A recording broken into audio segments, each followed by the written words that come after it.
Hi guys, Laura Armstrong from Sassy Wellness.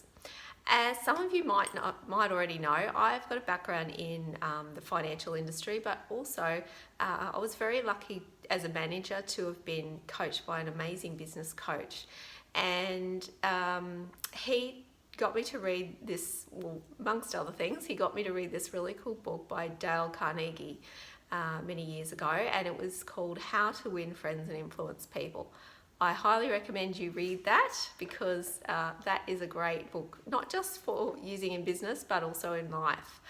Now, I've got some top 8 tips on how to communicate with your team better, because I think communication is an area where we all struggle. So if we can maybe put it into top tips that we might be able to improve what we're doing. So number 1 is always listen. Listen before you speak, and active listening. So in other words, when someone's talking to you, they're not interested in what your problems are or what happened to you that day or last week or anything like that. They want to talk about themselves. That is, everybody's favorite subject is themselves, right? And they're not wanting to know that you had a fight with your husband the night before or anything like that. So all of that personal stuff, especially in a business situation, needs to be left to one side.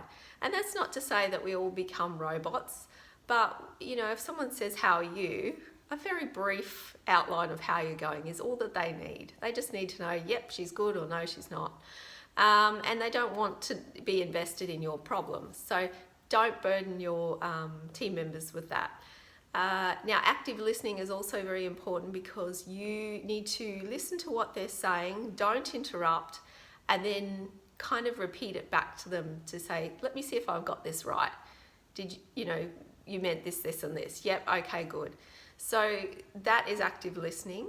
And it's very important to ask them questions, because that leads to further conversations about other things. It's also your job as leader and as someone that is serving their team. It's your job to find out what their needs are, and there's no better way to do that than asking questions while you're actively listening. So it's a very, very important part of the process. So that's step 1. Step 2, leave the judgment off to one side. Never judge when you're having these conversations. Judgment is not a good vibe for anyone to be picking up from you, and it's certainly not the way to move forward in a business relationship. So leave the judgment out of it. We all do it. We've got to stop ourselves from doing it, because it's very easy for us to do it as humans. But if you become aware that you're doing it, stop doing it immediately. Number 3, no technical jargon. So what I mean by this is, give them the detail that they need, and every person's different. You're going to have to judge based on the personality that's sitting in front of you. Some people need lots of detail, some people don't need as much, and you can confuse people by giving too much detail to everybody. Some people just need the bullet points, and that's fine. So just read their body language and be very conscious of the fact, if they're looking bored or overwhelmed, you've gone too far, and you may need to go back and summarize again and put it into more layman's terms. So that's step 3. Step 4 is empathy. Something that as humans we all crave and we all need is a little bit of empathy. If we're going through something, we need to know that somebody is hearing what we're saying, and they're there in our corner. So empathy is a huge one. And I think too, that you don't need to go overboard, but you do need to acknowledge if there's something going wrong, because usually people are coming to us when there is something going wrong and their back is against the wall and they do need help, and that's a very good way of serving your team. Number 5, ask permission before giving out advice. Now, this is something I struggle with, I know, and it's great to be able to improve ourselves in all different ways, so I am working on this. But instead of, when someone says they've got an issue, instead of blurting out the answer, what you need to say is, or how it looks like is, would it be okay with you if I shared what works for me? So say the person comes to you and says, oh, my toddler keeps having these meltdowns, I can't deal with it, I don't know what to do. Would it be okay with you if I shared a strategy that's working well for me. And then you have their permission to go forward and I guess share what's on your mind, because sometimes that unsolicited advice can be very unwelcome and not everybody is going to respond well. So always ask permission if you can remember to do so.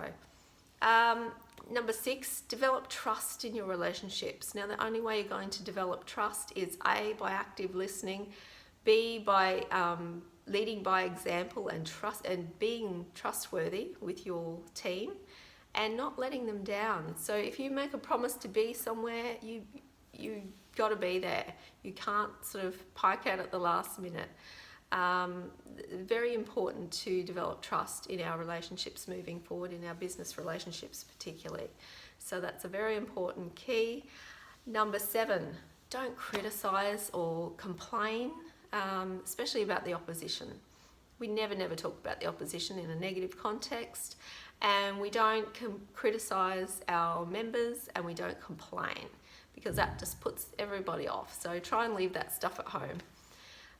Number 8, and my final tip, is just be joyful, just be happy, and that will rub off. And be yourself, of course, but just inspire others by living a happy life. And I think that will radiate throughout your team. If you bring negative energy into your group, then negative energy will filter down. It's a culture thing. So I always try to treat people how I would like to be treated, and try and have a bit of fun along the way, because that's my personality, and I think that it's very important to show your authentic self to people.